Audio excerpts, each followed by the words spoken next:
There's a depth of meaning hidden in Luke 1:38, where Mary simply bows her head, as it were, and says, I am the Lord's servant. May your word to me be fulfilled.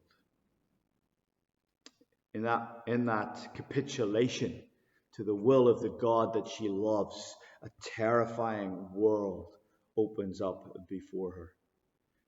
The horror of what lies ahead is perhaps nowhere more brutally captured than by Simeon, who she meets in the temple courts after Jesus' birth. Simeon, who simply warns her that a sword will pierce her soul. She bows her head. She is surrendering to a life of sorrow, rejection, loss, and trauma. Why? Well, in part because no one's going to believe her. I mean, would you believe your daughter if she came home with a story of special babies and angels and still being a virgin? She was living in a world where women were stoned if they were caught in the act of adultery.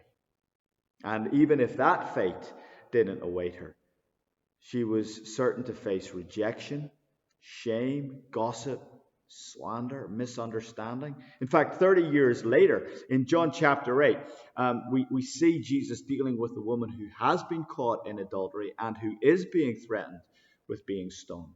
And even there are still insinuations, aspersions being cast, questions about the legitimacy of Jesus' own birth.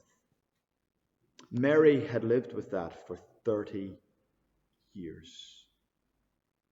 See, it's easy to have a kind of sentimental idea that to be blessed by God is to step into a world where everything goes well.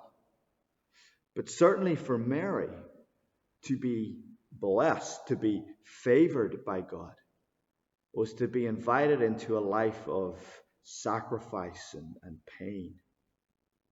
She is rejected and isolated, not because of who she is or because of what she has done. No, she is caught up in the rejection of Jesus. I mean, why else would she go and live with Zachariah and Elizabeth? Well, because they are the only two people in the world who will believe and understand and empathize and identify with her. Just a few months ago, they'd lived through something similar. Angels, miraculous conceptions, visions. Yep, we believe you. We understand. We support.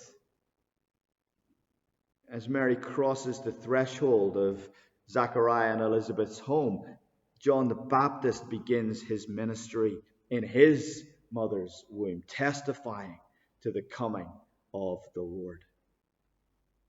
Why else does Mary go with Joseph to Bethlehem? It's a 90-mile journey. She's 9 months pregnant. She doesn't have to go to be registered. Joseph can go and register on her behalf. So why does she go with him? Because she has been utterly disowned by her family, her friends, her community. And yet, what Mary is most famous for, what she is best known for, is a song of worship and adoration that we call the Magnificat. I'm often struck by what isn't in that song. There's no anger, only adoration. There's no expression of worry. Although Mary had plenty to worry about, no, there is only worship. And there's no distress or despair, only devotion and joyful delight in her God. She doesn't shake her fist at God. She doesn't demand to know why he's let this happen to her. She's not angry as her life implodes and she's exposed to suffering and dashed hopes as the script of her life unravels before her very eyes. I mean, how many dreams did Mary have that were shattered when Gabriel visited. She didn't ask for this, and yet there is no resentment. My soul magnifies the Lord. It can be a shock, especially if, like Mary, you have striven to be faithful and obedient and sincere in your relationship with God. It can be a shock when life unravels. We often think it's unraveled in spite of our pursuit of God, but it may be that life is unraveling because we have pursued God, because she has pursued God. See, authentic Christianity isn't about looking to God for everything to be okay, for life to go smoothly. It's not looking for a blessing to make sure that life is convenient and comfortable, for God to arrange all the circumstances of our lives just how we always hoped they would be.